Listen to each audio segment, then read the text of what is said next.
तो हेलो दोस्तों, कैसे हैं आप सभी लोग। आज आप सभी लोगों की डिमांड पर चैप्टर नंबर 2, कौन सा, पद्य खंड में चैप्टर नंबर 2 जिसका नाम, पाठ का नाम क्या है, केकई का अनुताप गीत। पाठ का नाम क्या है, केकई का अनुताप गीत।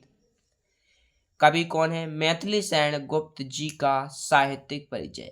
पहली क्लास में हम लोगों ने क्या देखा था, चैप्टर नंबर 1 यानी कि चैप्टर नंबर 1 का जीवन परिचय कंप्लीट किया था। अब क्या है, चैप्टर नंबर 2 जिसका पाठ का नाम क्या है, केकई का अनुताप गीत। कवि कौन है, मैथिली शरण गुप्त जी का साहित्यिक परिचय लिखेंगे। तो सबसे पहले हमने आप लोगों को बताया कि 5 पॉइंट लिखनी है। आपको क्या लिखनी है, 5 पॉइंट लिखनी है। क्या क्या, नाम लिखना है, इसके बाद पिता का नाम क्या है, जन्म कब हुआ था, जन्म स्थान क्या है, शिक्षा और निधन यानी कि मृत्यु कब हुई थी। तो नाम जो है चैप्टर नंबर 2 यानी कि नाम है मैथिली शरण गुप्त। क्या है, मैथिली शरण गुप्त। पिता का नाम क्या है, सेठ रामचरण गुप्त। जन्म कब हुआ था, सन 1886 ईस्वी में। कब हुआ था, 1886 ईस्वी में। जन्म स्थान क्या है, चिरगांव झांसी। क्या है, चिरगांव यानी कि झांसी। शिक्षा घर पर ही, शिक्षा कहाँ पर की थी इन्होंने, घर पर ही। निधन कब हुआ था, सन 1964 ईस्वी में यानी कि 1964 ईस्वी में।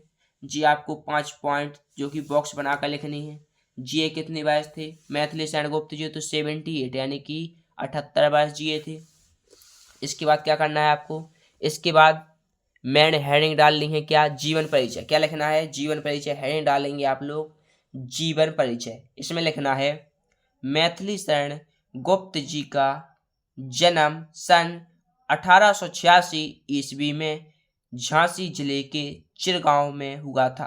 इनके पिता सेठ रामचरण गुप्त को हिंदी साहित्य से विशेष प्रेम था। गुप्त जी की शिक्षा दीक्षा घर पर ही संपन्न हुई। घर के साहित्य वातावरण के कारण उनमें काव्य के प्रति अभिरुचि जागृत हुई। इनका निधन सन 1964 यानी कि 1964 ईस्वी में हो गया था। इसके बाद क्या लिखना है आपको, इसके बाद लिखना है साहित्यिक परिचय। तो साहित्यिक, अब हेडिंग डालेंगे, क्या हेडिंग डाल लेंगे आपको, साहित्यिक परिचय। तो साहित्यिक परिचय में क्या लिखना है, इसमें आप लोग लिखेंगे कि मैथिली शरण गुप्त जी को बचपन से, मैथिली शरण गुप्त जी को बचपन से ही साहित्य के क्षेत्र में रुचि थी।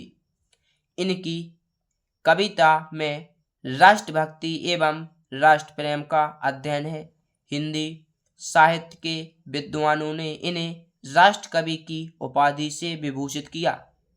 इनकी प्रथम पुस्तक रंग में भंग का प्रकाशन सन 1909 ईस्वी में हुआ।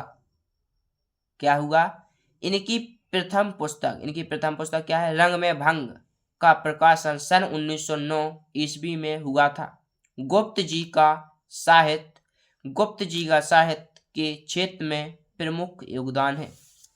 इसके बाद लिखना है आपको प्रमुख रचनाएं। क्या लिखना है, प्रमुख रचनाएं क्या है, Saket comma Bharat Bharati comma Yashodhara comma Panchavati comma Siddhraj comma Kisan comma Kaba और Karbala comma Jhankar comma Kunal comma Kunal Geet comma Prithviputra comma पिलासी का युद्ध कौमा में क्या है, मेघनाथ वृद्ध आदि।